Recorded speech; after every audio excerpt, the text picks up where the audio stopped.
আপনাদের একটা দৃশ্য দেখায়, এটা হলো যেহেতু কক্সবাজার দক্ষিণ বন বিভাগ উখিয়া রেঞ্জের ভালুকা বিট অফিস, এটা যেহেতু নতুন অফিস একটা অফিস করছে, ও অফিসে আজকে আমরা নিজ উদ্যোগে কিছু আম গাছ নিয়ে এসেছি আম গাছ লাগানোর জন্য।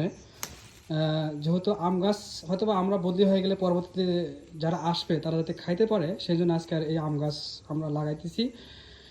কাজেই আপনারা যারা বন বিভাগের যারা বনকর্মী আছেন তারা চেষ্টা করবেন যে যে এই আপনারা যেখানে আছেন একটা করে আম গাছ বা কিছু কিছু ফল গাছ লাগানোর জন্য চেষ্টা করবেন। দেখেন আজকে আমরা নিজ উদ্যোগে বেশ কটা আম গাছ লাগা দিয়ে গেলাম, পরবর্তী যারা আসবে তারা হয়তো বা এই গাছ বা এই ফল তারা খাইতে পারবে না। হয়তো আমরা আর আজকে হয়তো বা এখানে আসি, কালকে হয়তো অন্য জায়গায় বদলি হয়ে চলে যেতে হবে। এই দেখেন আমরা আজকে আম গাছ লাগাইতেছি।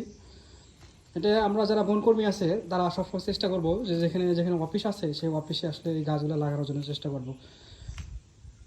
এই যে আমরা আম গাছ লাগাইতেছি। আমরা বেশ কটা আম গাছ নিয়েছি আজকে, যাতে পরবর্তীতে যারা এখানে আসবে বদলি হয়ে তারা যাতে এই আম যাতে খাইতে পারে সেই জন্য আজকে আমাদের এই উদ্যোগ। যেহেতু একটা নতুন অফিস, এই যে আম গাছ লাগানো হলো।